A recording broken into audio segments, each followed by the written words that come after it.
सब देखने आते हैं। सभी ग्रामवासी सब प्रसन्न हो गए। फिर क्या हुआ? फिर कहा महाराज जे मुझसे बोले कि रतन ढाली बोल तेरी क्या इच्छा है। बहुत दिनों बाद और बड़ी खुशी की बात है कि हमारे यहाँ नातिन हुआ है। फिर तुमने क्या कहा था? मैंने बोला महाराज आपकी इच्छा मरे वो दे दो। आप तो नहीं रतन ढाली आप तो मांग लो। अब मैंने बोला इनने बोल दिया मांग लो तो मांग लो। क्या मांगा? फिर महाराज मैंने तो मांग लिया। क्या क्या मांगा? हमें नहीं हो तो सभा दूध दही। दूध मांगा?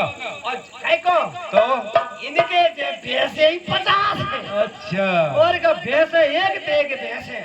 महाराज खिरक में बंद रही। अब मैं ही प्रवीण देगा भैंसन पे। अब महाराज मेरे बोला नेताजी मुझे भैंस दे दो। हे रतन ढाली ये तो छोटी सी बात है। जाइए खिरक में से तुम्हारी इच्छा पर ऐसी भैंस ले आओ। फिर ठीक है महाराज। हम चले थे खिरक में घुस गए भैंस लेने के लाना। अब महाराज उस खिरक में देखा तो भैंस ही भैंस।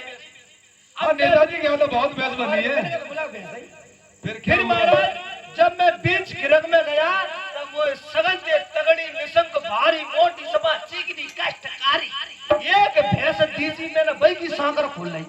फिर मोटी सांकर से बन रही वो भैंस। मैं वही खोल रहा। फिर क्या हुआ? फिर क्या मैंने ढाले ने बुला ली मोला चल और ले चल नहीं वे नौके ना नेता ही जा मत ले आ दूसरे ही ले आ। हाँ तुमको तो जल्दी पड़ी। 50 लीटर दूध तो वो देगी। हाँ हाँ। अब मैं उसको अपने घर ले गया। फिर ढाले ने बोली कि रतन ढाली धान निकाल लो।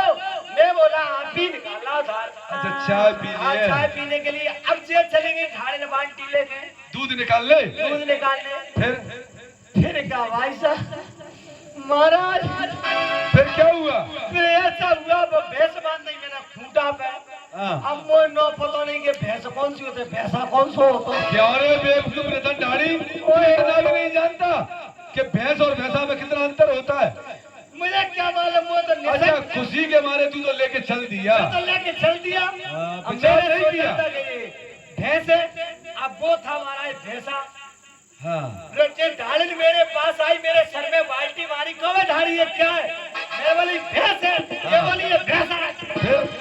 फिर क्या मैंने देखा ये तो भैंसा है। फिर इसको लेके वापस चला आया। फिर वापस करने पगारा फिर वापस करने देने के लिए चल दिए। अब मैं रास्ते में आ रहा था परेशान होता हुआ। फिर तो क्या मुझे हुआ? रास्ते में वो मिल गए शंकर जी। अच्छा गौरव पार्वती। गौरव पार्वती। फिर मुझसे बोले रतन ढाली कहाँ जा रहा है? मैंने की बोला मैंने कि दिया हुआ दान वापस करने। अबे रतन ढाली मूर्ख दिया हुआ दान कभी वापस नहीं होता। तो मैंने क्या करना पड़ेगा? फिर क्या करना इसको पड़ेगा? ले जाओ। मैंने की मोनी चाहिए सपा फ्री में भगवान मैं जा कान तो खवाऊंगा। ये बोले कि चलो मैं तुम्हें कुछ दे रहा हूँ। उन्होंने मंत्र मारा इतना बड़ा धंतुरा मार दे दिया तुम्हारे लिए। मेरे लिए। वो धंतुरा मार की क्या विशेषता थी? उसकी विशेषता ये